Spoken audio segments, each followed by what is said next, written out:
Salut la compagnie.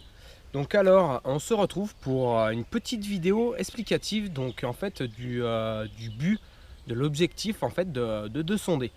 Donc pourquoi on sonde, quel matériel, tout ça. Donc dans un premier temps, il n'y a pas besoin de matériel spécifique, hein, à part si après vous voulez pousser quoi, je veux dire vraiment sur la distance, tout ça, ou même sur l'absorption je veux dire, du substrat au fond, quoi, avoir des cannes mieux adaptées, tout ça. Donc dans un premier temps, en fait, hein, vous n'avez pas besoin de 36 000 choses. Allez, moi j'ai juste une petite canne, une 12 pieds 3 livres. Après, ce qui est vraiment primordial par contre, c'est donc votre corde de ligne. Il faut absolument qu'il soit en tresse. Pour moi, c'est indispensable.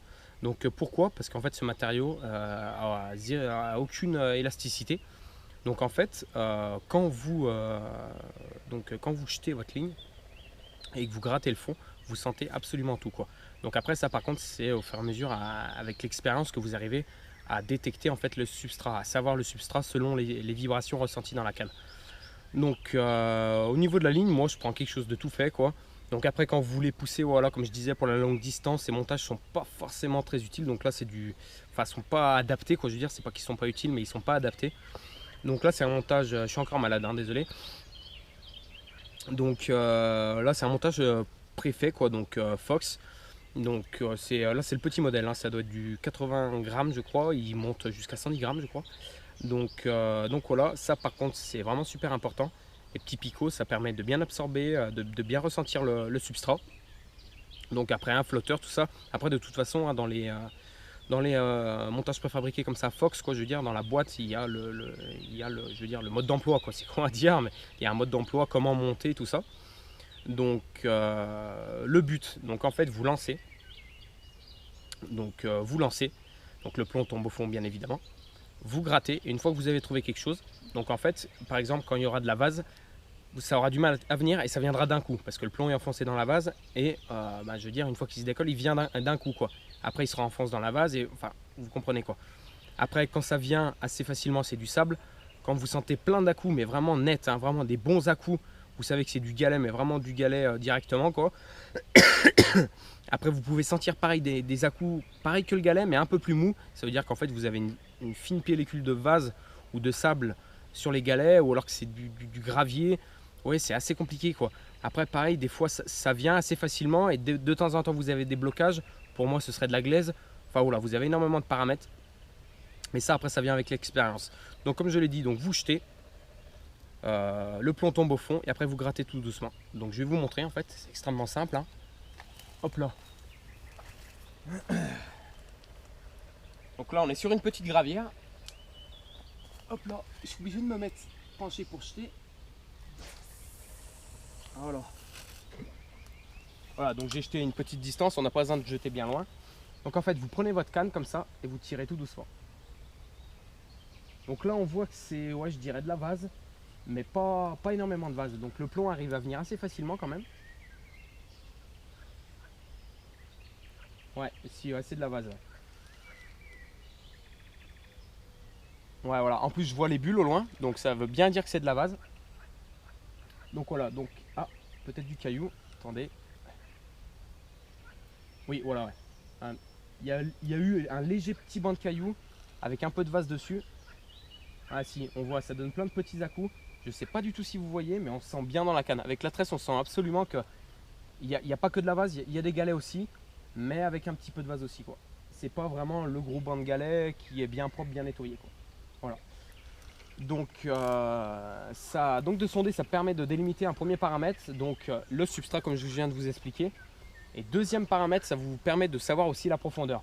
Moi personnellement, j'utilise donc la canne à sonder, c'est essentiellement pour le substrat. La profondeur, c'est vraiment, c'est pas quelque chose qui m'intéresse en priorité, quoi, je veux dire. Donc après, s'il fait énormément chaud, tout ça, j'aurais peut-être tendance à chercher plus les profondeurs. Donc là, je m'intéresserai, quoi, je veux dire, à la profondeur. Mais en premier lieu, c'est pour détecter le substrat.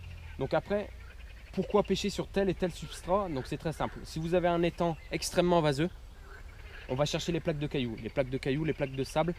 En fait, c'est simple.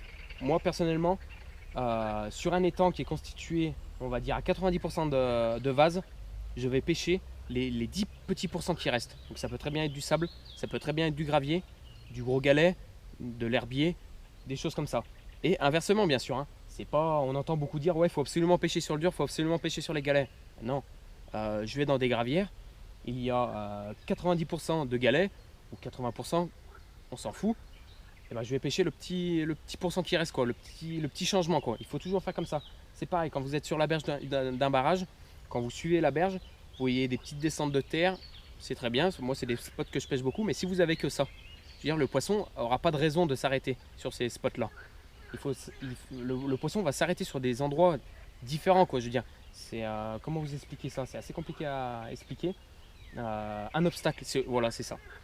On est toujours attiré par un obstacle. Et ben pourquoi? Parce que le poisson aussi est attiré par un obstacle, quoi. Je veux dire, si l'étang est rond, qu'il n'y a rien, il y a une île au milieu, et ben, le poisson aura tendance à tourner autour et nous, automatiquement, ça fera un point de repère pour nous. Et ben, pour le poisson, c'est pareil. Si son habitat est constitué entièrement de vases, il va se fixer sur des choses différentes, donc sur le caillou, tout ça, quoi. Et c'est des zones où il se nourrit. Donc voilà, que vous dire de mieux? Faut vraiment insister quand on sonde une zone.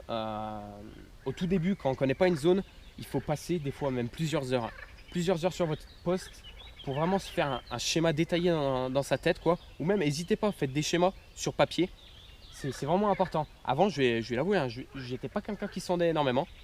Et je me suis mis à sonder et c'est vrai que ça fait énormément la différence. Et puis c'est vachement gratifiant de se dire, j'ai sondé pendant 2 heures, j'ai trouvé mon spot, je me suis fait mon petit truc et boum, ça déroule, quoi. C'est vachement plus gratifiant que se dire, j'ai pris ma canne, j'ai éché une bouillette, une graine, n'importe quoi, j'ai jeté à la zeub, n'importe comment, et j'ai fait mon poisson. C'est vraiment moins gratifiant, quoi. Donc c'est vachement important. C'est vachement important. Après, tout dépend des endroits. Je veux dire, sur des endroits où le poisson n'est pas spécialement éduqué, tout ça, il n'y a pas réellement de différence. Mais par contre, sur des plans d'eau surpêchés, tout ça, je vous assure que la précision et tout, sur le substrat, sur plein de choses, c'est vraiment, vraiment très important. Donc voilà. Voilà. Que vous dire de plus? Oui, donc quand vous voulez atteindre des distances, c'est ce qui m'arrive de temps en temps et c'est ce que Joss aussi fait de temps en temps. C'est au lieu de mettre un marqueur, donc je vais ramener. Hop là. Ah nom de Dieu, je vais la garder longtemps cette crève. Hop là. Donc au lieu de mettre le flotteur, bah, vous mettez que le plomb. Donc vous mettez un plomb comme ça, vous mettez que le plomb, vous gagnez énormément en distance parce que vous n'avez pas le freinage du flotteur. Donc vous atteignez, vous gagnez, c'est énorme, hein, c'est plusieurs dizaines de mètres. Donc c'est vachement important.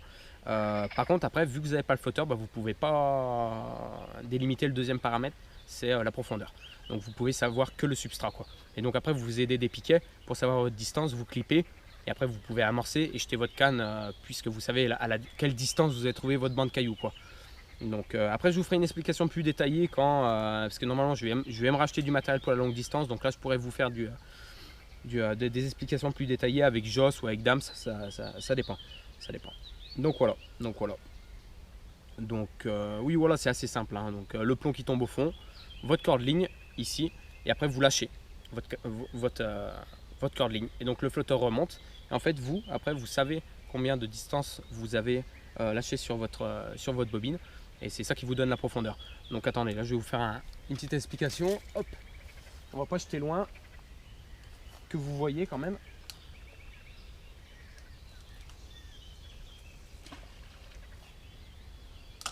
Hop là.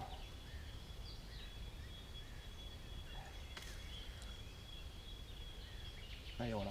C'est le gros défaut de ces montages là, c'est qu'ils s'en mêlent. Ah, il s'est même bien emmêlé. Hop là. Sinon on va faire moins loin.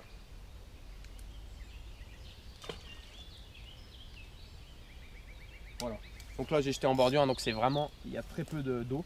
Donc en fait vous mettez votre canne dans l'alignement de votre corde-ligne et en fait vous lâchez. Donc là moi je sais que de mon pick-up à ici il y a à peu près 15 cm, donc je libère. Après il faut faire des distances plus grandes, quoi. Je veux dire, si vous avez des étangs de 1 m à 1 m 50 de profond, bah, vous marquez votre canne, quoi. Je veux dire, à partir d'ici vous faites 10, 20, 30, 40, 50 comme vous voulez, quoi. Mais là 15, donc 15, 30, hop, 45. Donc 45, il y a 45 cm d'eau, plus la longueur du plomb, donc 45 ça fait 60, plus la longueur du flotteur, ça fait en gros 75. Donc il y a 75 cm d'eau juste ici. Donc je vous ai dit, c'est des gravières très peu profondes.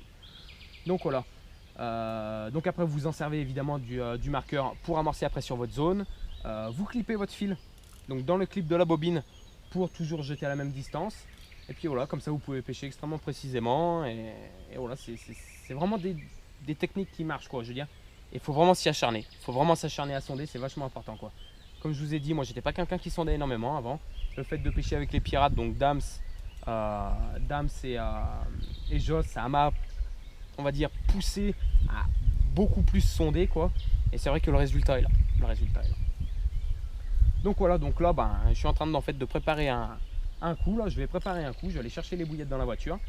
Je suis en train de préparer un coup et je vais peut-être venir une journée, peut-être 24 heures, je sais pas encore. Je vais sonder un peu toute la zone et puis voilà, amorcer. Bon voilà, merci beaucoup d'avoir regardé la vidéo les amis. Et puis à la prochaine. Allez, bye.